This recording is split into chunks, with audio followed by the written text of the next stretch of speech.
বসে আছি একটা জাম গাছের নিচে। জাম গাছটা আসলেই অনেক সুন্দরভাবে হয়েছে, অনেকটা ঝুপালু। আপনার বাড়িতে এরকম গাছ থাকতে পারে।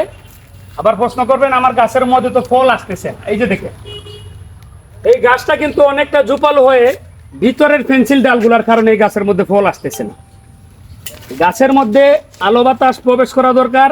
এজন্য আপনাকে কি করতে হবে? একটু ত্যাগ করতে হবে। আপনারা মনে করতে পারেন যে আমি যদি আমার গাছের ভিতরের পেন্সিল ডালগুলা কেটে দেই আমার গাছের কোনো ক্ষতি হতে পারে।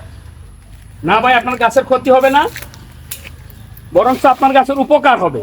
এই যে ভিতরের ছোট ছোট পেন্সিল ডালগুলো আছে, এগুলাতে কিন্তু আপনার ফল আসবে না, কিন্তু আপনার গাছের যে খাবারটা এরা কিন্তু শোষণ করতেছে আপনার গাছের খাবারটা। আর এই পেন্সিল ডালগুলা কেটে দিলে কি হবে? আপনার গাছের ভিতরে রোদ প্রবেশ করবে।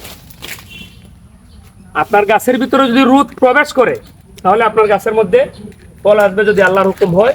আপনাকে চেষ্টা করতে হবে। এই যে ভিতরে ছোট ছোট পেন্সিল ডালগুলা কেটে দিবেন, গাছটাকে রেস্কিউ করে একটু ঝরঝরা করে দিবেন, যাতে গাছের গুঁড়ার মধ্যে দিনের ভিতরে 1 ঘন্টা কিংবা 2 ঘন্টা গাছের গুঁড়ায় রোদ লাগে, এই ব্যবস্থা করে দিবেন।